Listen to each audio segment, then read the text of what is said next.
with your mental health and all that stress that surrounds the holidays. And joining me this morning is Dr. Jason Salagubang. He's a family medicine and geriatric specialist at Florida Hospital of Hopkins. Thanks so much for coming in. It's such a pleasure to see you. Thank you. All right, so we see these scenes from movies like Christmas Vacation, and we think, that's exactly how Christmas is at my house. Isn't it sad? But it's true, because I guess there's something about the holidays that bring out the chaos. That is true.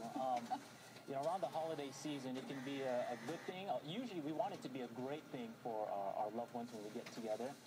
But even for some people, it can bring up some intense emotions, especially if you're experiencing the loss of a loved one. So, you know, we want it to be a positive experience, but for some people, it can be a negative one, too, as well.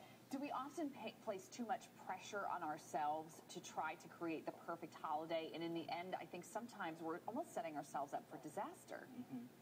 What I could tell you, especially what I've seen in my practice and with the economic downturn, a lot of people will come into my practice with vague complaints of abdominal pain, chest pain, shortness of breath. But when you get to the heart of the matter, they're going through some type of emotional distress. And it's important to remember, if you consider yourself part of the human race, part of our overall well-being has to deal with a physical component, emotional, and even a spiritual component. And when one of those things is out of whack, so to speak, it affects everything else too as well.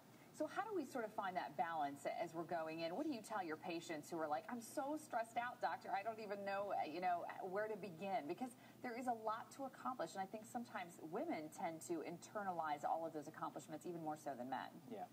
Well, I refer people to one of the oldest documents ever written. And there's this proverb that says, a merry heart does good like medicine, but a broken spirit dries the bones. That's found in Proverbs 17, verse 22. And what it's talking about is that interplay between physical, emotional, and spiritual.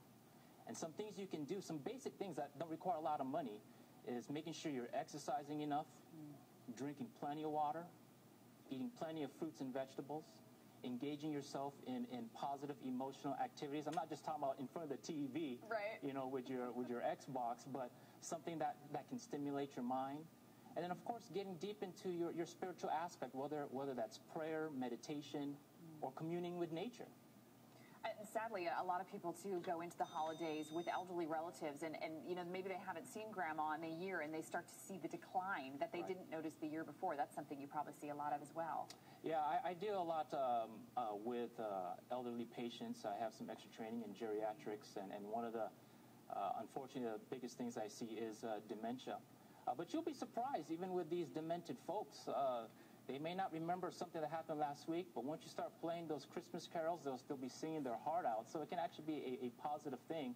So I think if people and family members can focus on the positive memories, that certainly can help them cope with the stresses with the holiday season. All right, Dr. Jason Salagubang, thank you so much. So nice meeting you from Florida Hospital. And if you have any questions for him, he's going to be here in our web center for the rest of the morning answering your questions.